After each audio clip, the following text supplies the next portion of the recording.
Brooklyn Independent Television.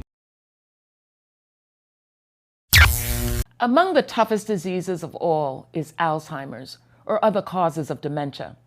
The loss of not just memory, but a sense of oneself is cruel to the sufferer and emotionally devastating to loved ones.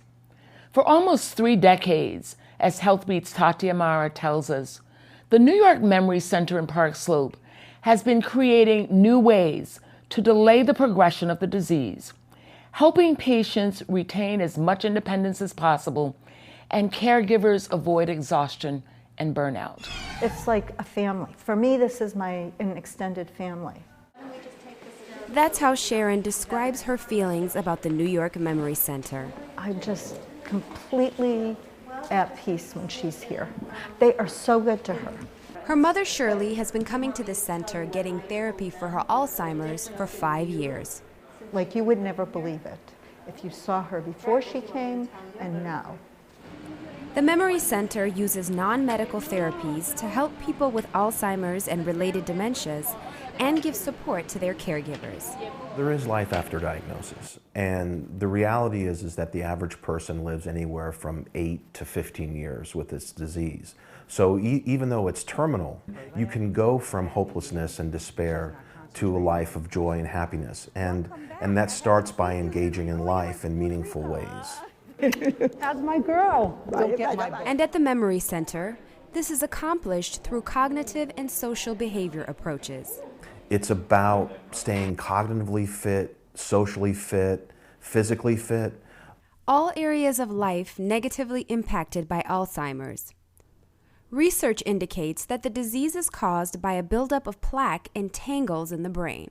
This plaque builds up, and these tangles wrap around the neurons and basically kill the cells and lead to atrophy of the brain, and the brain actually shrinks. And it affects not just your memory, but has an effect on your mood, your behavior, your ability to manage complex tasks. To combat this deterioration, clients come in for a variety of therapies like music, dance, and art, to name a few. So while client Esther may be working on cognitive computer training, absolutely. Joanne is working with Esther right now because Esther is not fond of the percussion therapy. Okay. It's too much noise for her and it agitates her, so this is better to have her in here. And it calms her down and keeps her focused. Shirley is in percussion therapy. Artistic expression may seem like an unlikely therapy tool. So as you can see, this is our program room. But program director Josephine Brown explained the benefits. And you know, music is wonderful for calming people and creating energy and for also being very creative. Socialization, music therapies, art therapies have been known to slow progression of dementia. It takes away depression, it takes away the isolation, which is a big part of the advancements of the dementia. And Sharon has been able to see improvements in those areas in her mother, Shirley. She used to be very depressed, you know. I think maybe that's also part of the disease. Since she's been coming here, she doesn't need an anti-anxiety pill, which is wonderful, and she doesn't need an antidepressant, which is wonderful. And the progress hasn't only been in Shirley's physical health. I'm an only child and I've cared for my mother her whole life, but she's never thanked me, and she's 91. And I think the center teaches the clients to thank the volunteers and the staff, I think, because about 6 months ago, for the first time in my life, she thanked me.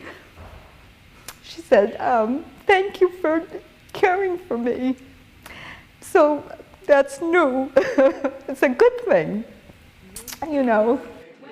To celebrate these good things and others, the center holds a monthly event called the Memory Arts Cafe. Basically what it is providing an opportunity for individuals that are living with memory loss, their caregivers, and their friends to get together and to be educated, empowered, and energized in an environment that is very supportive.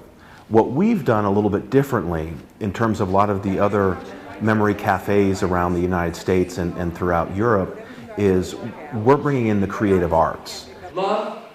Love. Between a mother and a child. Between a mother and a child. Early in the morning. Early in the morning. The mother gets up. The mother gets up. And she prepares the window box. She cuts This night, it was poetry and dancing. Whether it be music or dance or painting or poetry, allows someone to express themselves in a way that's incredibly therapeutic. It's not just entertainment, we're actually creating art together. There's a feeling of mastery and of accomplishment and of creativity that we're just learning through research now is making a difference in terms of keeping folks out of nursing homes, keeping folks in the community, sustaining them physically and cognitively and socially for longer periods of time. And renewing hope for families. I can't even say enough. I feel like every single person here is like an angel, like totally. And I'm not religious or spiritual. I just feel like they're angelic. In Park Slope, for Healthbeat Brooklyn, I'm Tati Amara. No, perfect. There we go. Watch this and other Brooklyn Independent Television episodes online at bricartsmedia.org/BIT.